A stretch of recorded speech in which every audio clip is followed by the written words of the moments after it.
name is Eon Chen, and you guys are watching part 2 of my truth series. Sorry if I'm clearing my throat a lot during these. I'm a little bit under the weather, but I should be fine to finish this up. Before I get into this segment, which will be regarding trauma, I want to kind of clear up a few things from my last video. A lot of you guys were asking me, yeah, I'm getting straight into it. Moving forward, these videos, we not waiting. A lot of you guys were asking me, why has it taken so long for me to see my mother?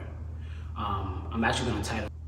I have not seen my mother in the last 20 years because of paperwork. A lot of people in the United States, you guys know about immigration, but immigration goes very differently for different people. Me, for example, I'm what you would call an alien. If you're an alien out there, then you know what I'm talking about. I'm not going to go into details on what an alien specifically means, but I'm going to tell you what it is that I can and cannot do as an alien. So I cannot travel outside of the United States, okay? I can go to Puerto Rico, I can go to the Virgin Islands, I can go to Hawaii, I can go to anything that's connected to the United States. Now, I can leave the country and go anywhere that I feel like going to. However, I am not able to return to the United States. If today I got up and went to my country to visit my mom, I will not be able to return to the United States. Is that a sacrifice that I'm willing to make? At this current moment, for multiple reasons, I can't. And she doesn't want me to, and she's not willing for me to make that sacrifice. Why has it taken me so long? A few reasons. Some of it is on me, some of it is on others. When I first came to the United States, I was not aware, via my father, I was not aware that I wasn't fully a citizen, I wasn't fully able to leave the country.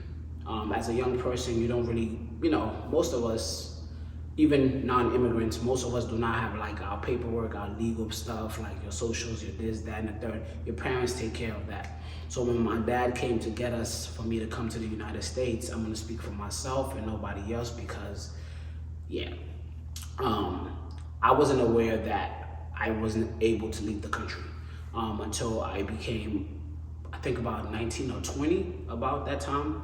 But around that time, if you guys recall, some of you guys who know, I was also in foster care. So during that time of me trying to get my paperwork together, get this, that's when I find out that I wasn't actually allowed to leave the United States. I am able to work because I have an ID and I have a social. So no, I did not get on a boat to get to America. I cannot do that from Cote d'Ivoire, Ivory Coast, okay? I took a plane to come here as a refugee. When you come here as a refugee / alien, America is basically saying, hey, come, I'm gonna take care of you, but when you leave, you cannot come back, okay? I am legal to work, I cannot get deported, okay? Unless I go and commit murder or felony or something like that, which I ain't doing none of that. I work, I'm a law-abiding citizen, okay? So no, I did not take a boat to come here. So that's sums up why I have not seen my mom in the last 20 years. I have had lawyers that I've spoke to, that I've worked with, that I've paid, that I've done stuff. Again, I'm taking my accountability part to not be on top of it sooner and not, be oblivious and having people try to help me but not really helping me. Again, same thing that I've been going through, because I am not used to asking for help, so, and being more heads-on with stuff. So yes, if you are a lawyer that watches me on YouTube, or you are someone who knows your shit and you want to lend out help to a guy like me to be able to see my mom again, I would appreciate it. If you are an alien or know people that know people, like I said, I do want to go the legal route because, again, I am a YouTuber. I don't want to have any issues. Yeah. So that's pretty much why I have not seen my mom in the last 20 years. It's not that I don't want to. Trust me. That's one of my biggest dreams is to be able to go back to my country. You guys have no idea, the amount of, being so young, coming to a country that I have no idea about, to live with people that I don't really know. I mean, family is cool, but this is not, now this is my life. I've been here 20 years. This is my life. America is basically all I've known for the last 20 years. I still speak my language. French is still my first language. I speak it with my mom. I speak to my mom all the time. I spoke to her a couple of days ago. She's in a village right now, so they don't have service, so I haven't been able to talk to her. But when I do speak to her, I will tell her about the comments you guys have been leaving on here. But that's one of my biggest dreams, but my biggest fear, because my mom is getting older, and I pray every day that nothing happens to her until the day I'm able to go back. That's honestly yes, I miss my country, don't get me wrong, but again, like I said, I've been raised here. This is all I know now. So yeah, any help that you guys have will be appreciated. If you know how to get a waiver, how to get a really, really good lawyer that can really, really help. If you know a lawyer, if you are a lawyer, I would appreciate the help for this to get done for me, okay? Now, with her coming, that's a whole nother story. We have to bribe people in my country. It's a lot of visa stuff. It's a lot. That part, honestly, is a lot. But again, if you know your stuff, any help will be appreciated. I just don't want no false hopes. I've had to ride on false hopes for the last 7 years, but for the last 13 years, it was just a lot of stuff was in the dark. Okay? So I will appreciate any help you guys have to give. Now, on to the trauma part. Trauma.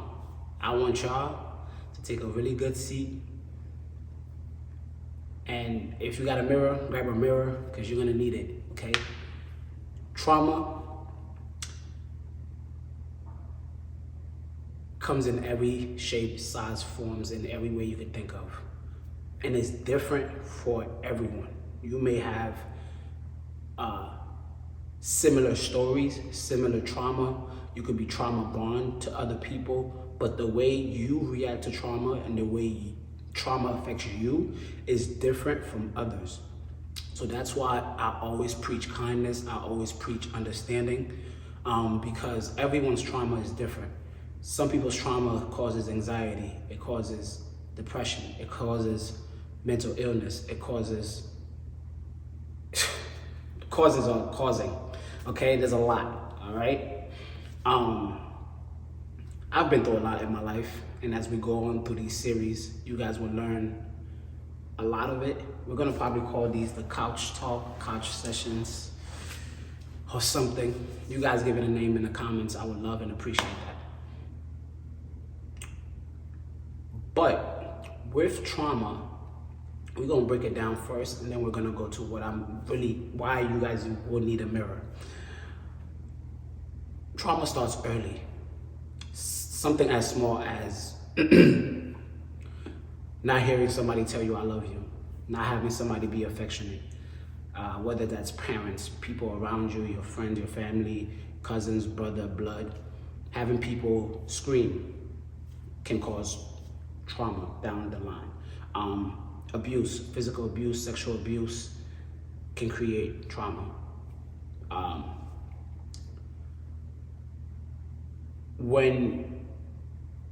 What people don't see or realize is, for example, for me, I didn't hear I love you a lot.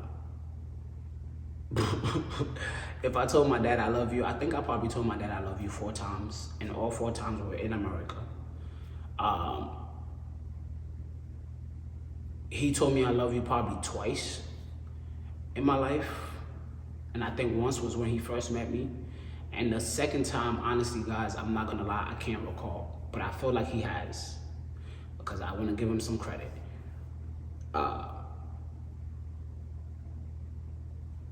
My siblings, we just started, but it comes from me. I'm the one that started I love you trend because I started to receive it from people I dated and from people I was around, my friends.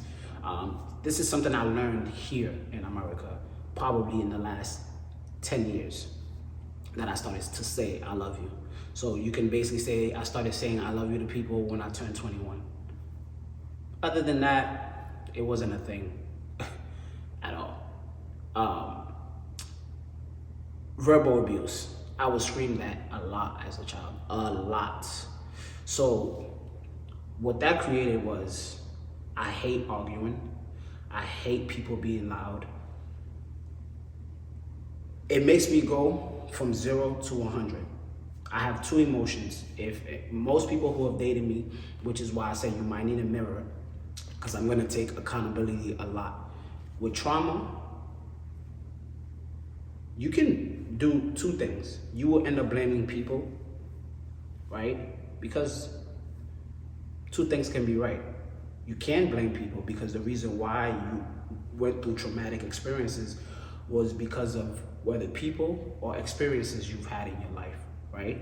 However, as you get older, there comes a time where the mind grows, right?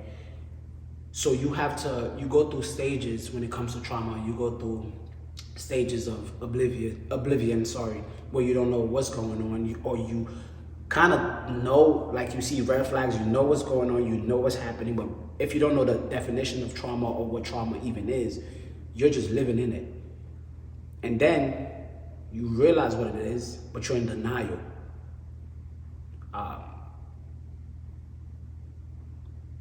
Like sexual abuse, for example. A lot of us probably had cousins touching us at a certain age, siblings. And I know y'all gonna say, yo, he getting real deep. I ain't get deep yet.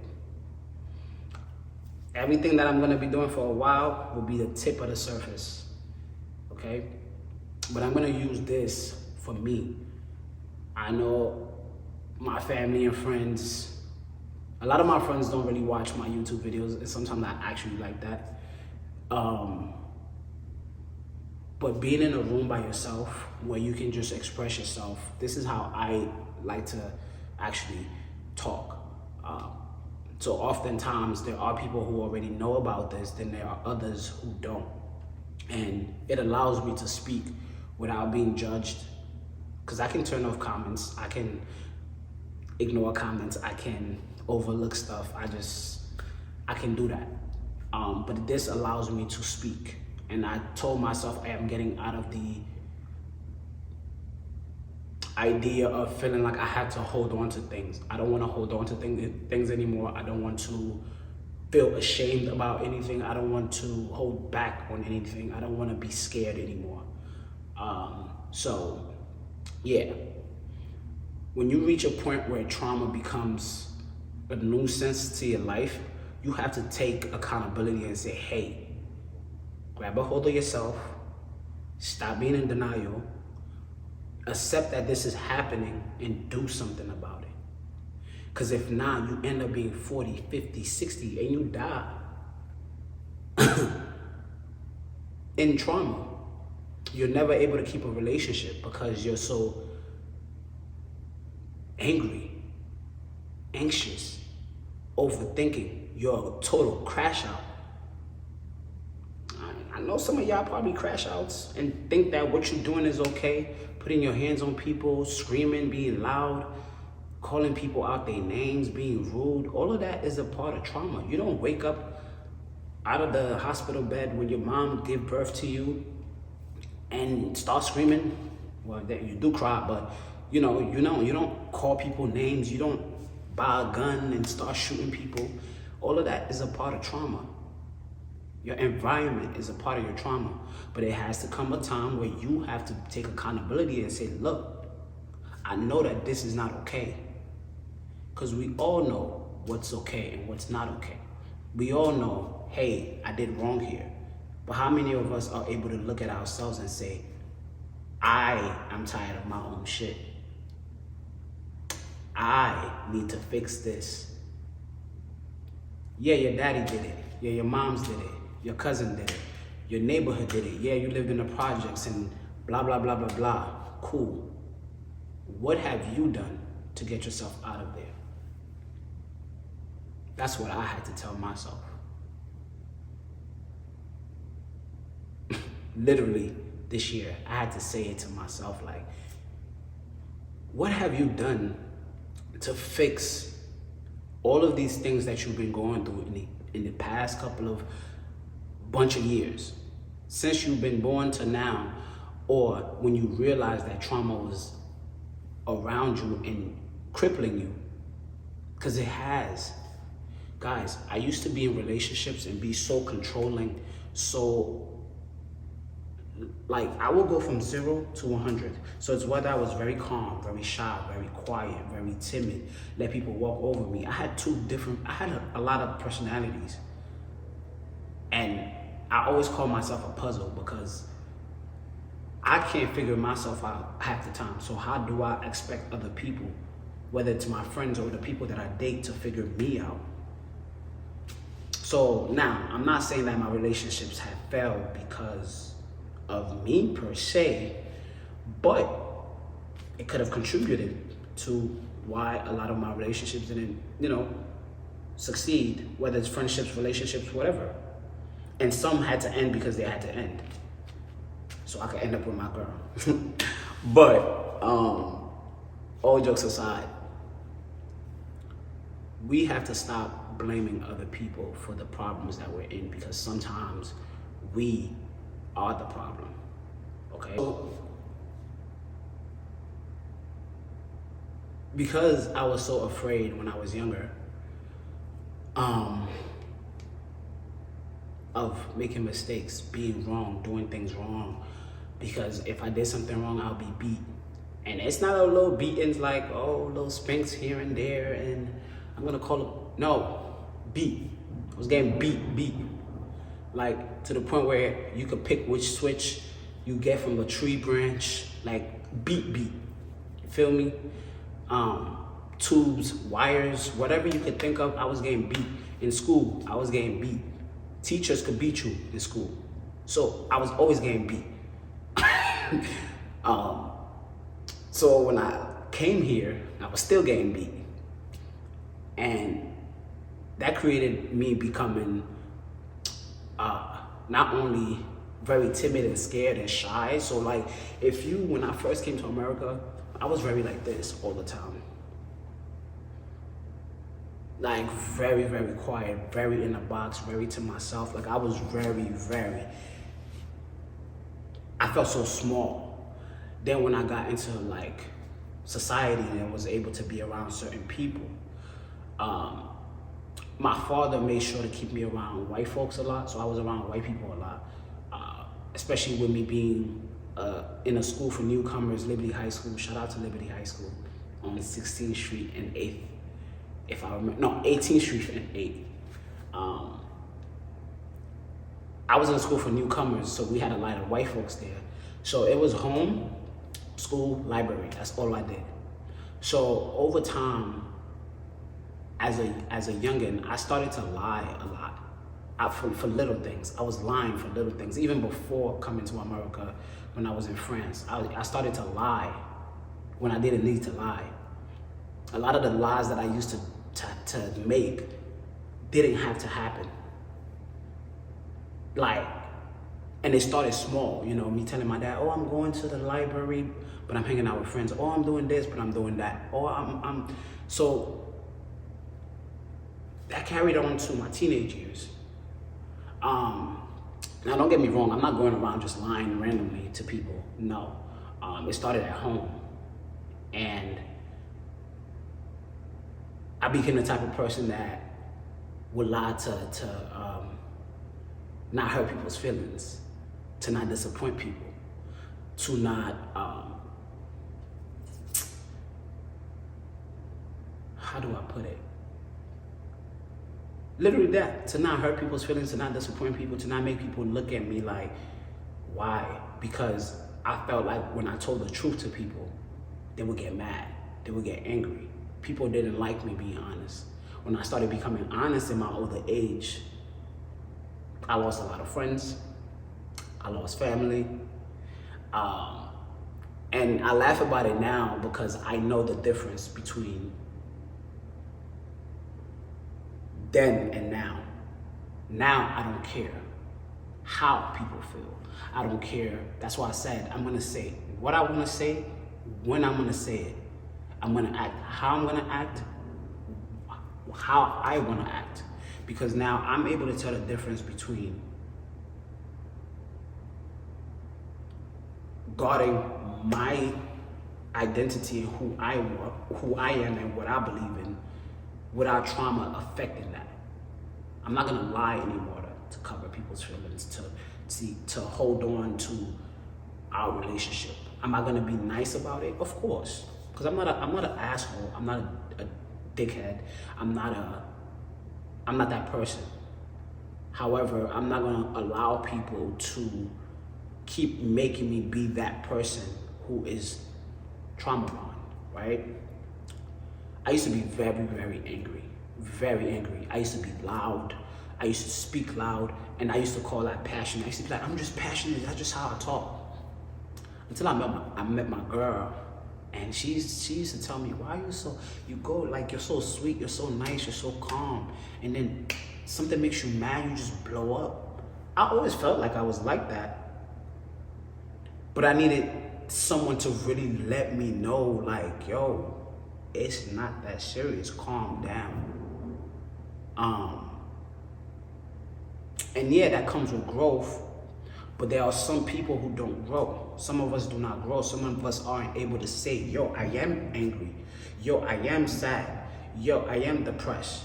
Hey, I am addicted to sex because I was having sex at such a young age, or I didn't have sex for so long because I was so scared. And then when I got to the age of having sex, I became an addict.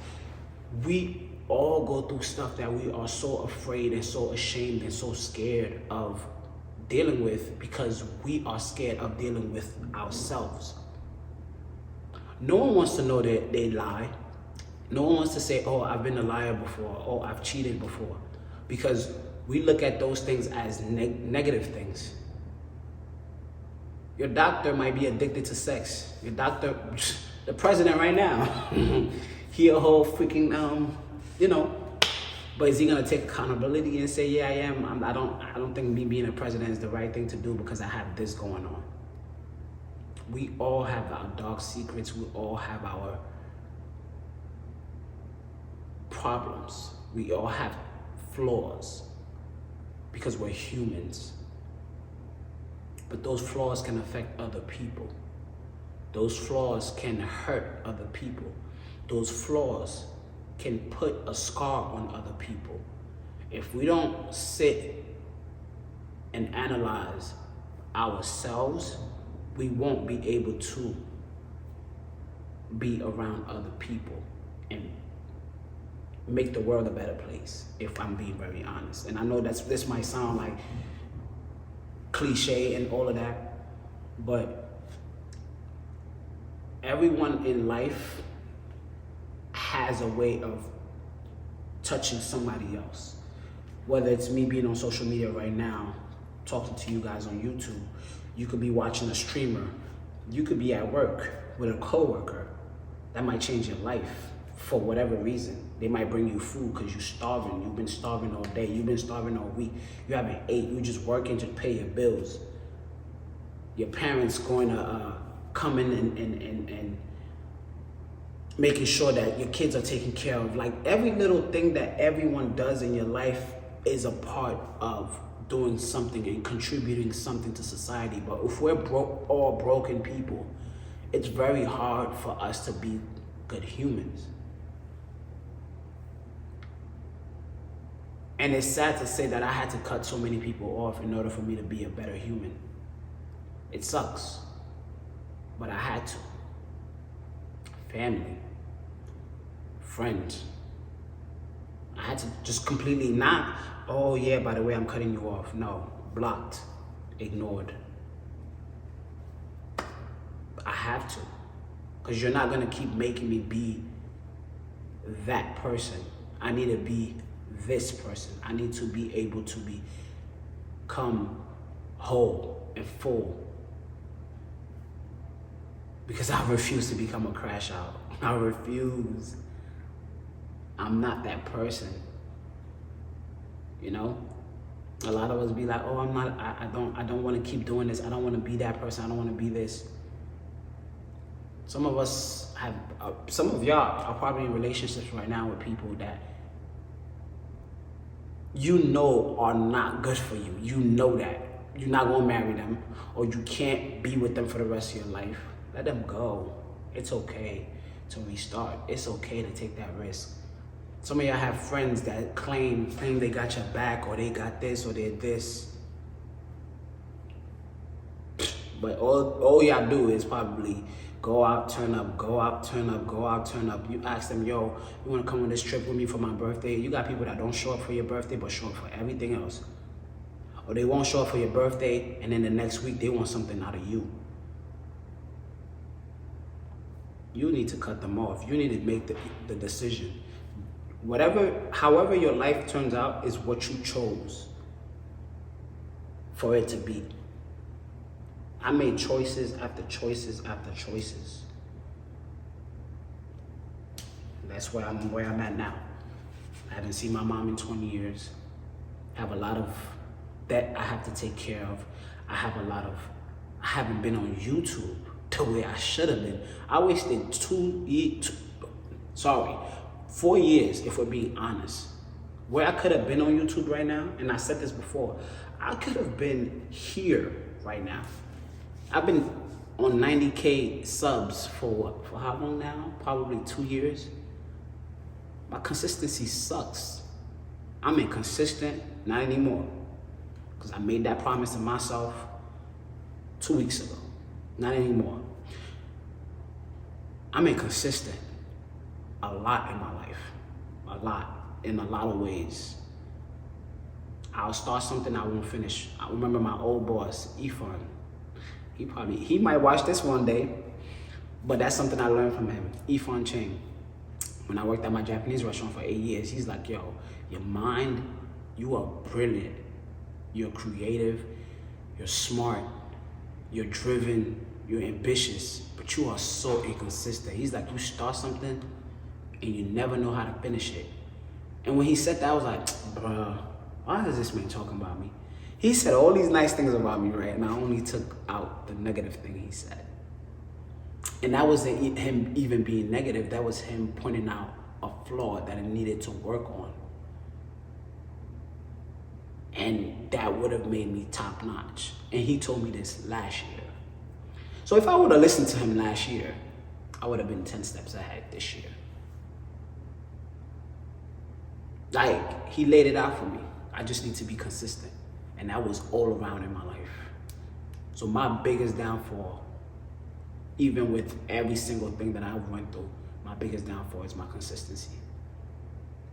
So first part of trauma, I'm gonna tell y'all, if you're going through something traumatic, whatever that may be, if you've been abused, if you've been sexually abused, if you've been verbally abused, if you've been in abusive relationships, if you've been in unsupported environments, if you are stuck in an environment you don't want to be in, assess the situation, assess yourself, and say, hey, what can I do to go 10 steps ahead and out of this?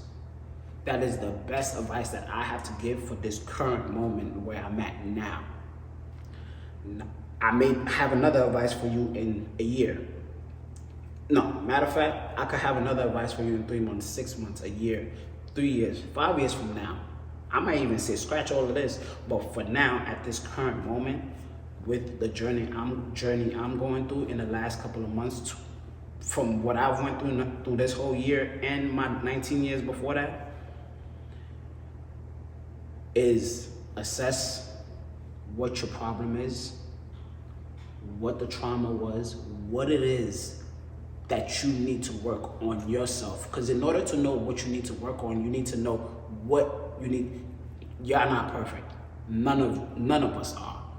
And I'm not talking about physical attributes. If you feel like you want to attack the physical part of you first, that's fine. If you're like, look, I'm very small, or I need to gain weight, or I need to lose weight to gain confidence, and confidence is what's stopping me from going to the next level, fine. Lay out how that works for you. And then once you get that confidence, what's the next thing you need to work on? Now, internally, are you happy?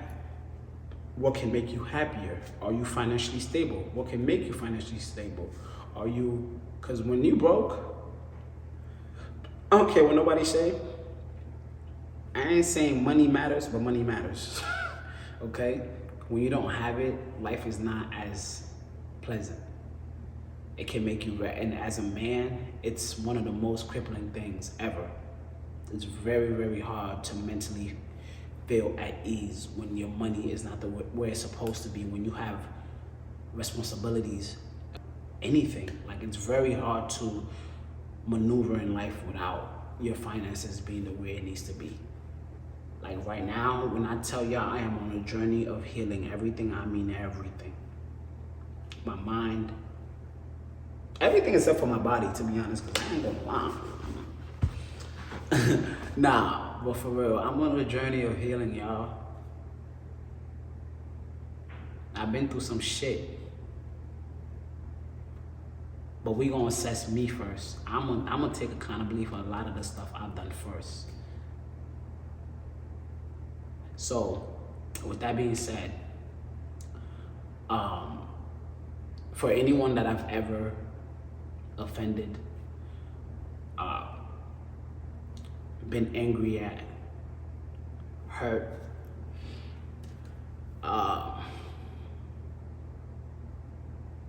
if I blocked you, I blocked you. I'm not apologizing for that. I'm letting anybody know that's been blocked by me, because I don't block people. So if I blocked you, I blocked you. Don't try to reach out. Don't try to call me. Don't try to talk to me. Thank you. But for everybody else, I just want to say I'm sorry. And I do really hope that anything that I've done to hurt you or to cause trauma to you or to make you feel like you are not worthy, I apologize. Because I've done my share of things through life. And I'm not blaming it solely on my trauma, but I feel like my trauma played a part in how I reacted and how I acted in many ways. I've cheated on people before. I've hurt people before. I've lied to people before. I've done things that I'm not proud of. So I've never put my hands on nobody. I don't put my hands on people. Okay? But I have not always been the best person. So for that, I want to apologize to whoever has ever come in contact with me in any way, shape, or form in that sense. And to my friends and my girl, I want to thank you for allowing a better version of myself to grow and to become. And for you guys as well, for accepting me to bring this journey to y'all and be my therapist in a sense. Y'all just watch me express myself and then y'all give me amazing feedback. And I want to thank y'all for all of these messages y'all been sending me in these comments. You guys have no idea. I be home like this. It's just cheesing. Oh my God, I be home just cheesing. I'm just looking at all the comments coming in and it's overwhelming. It feels good. And I feel like I'm glowing and stuff. I don't know if it's my skincare or I don't know what it is, but I feel good in the midst of everything that I've experienced, especially. We will touch on that. We will touch on that. Trust me. I need to take this day by day, hour by hour. I can't give y'all everything all at once. It will make no sense. I want y'all to be able to watch these.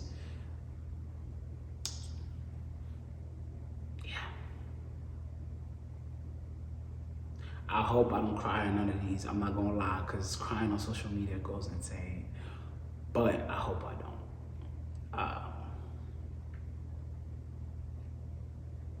Yeah.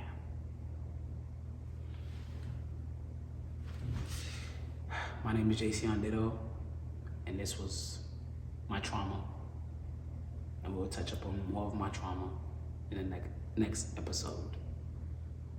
But before we leave, I want y'all to take accountability for the parts you play in your trauma. Look in the mirror and make the adjustments that you need to make to not only get yourself in a better place, but to make yourself a better person. Not only for yourself, but for the people around you and the people you love. See y'all in the next one.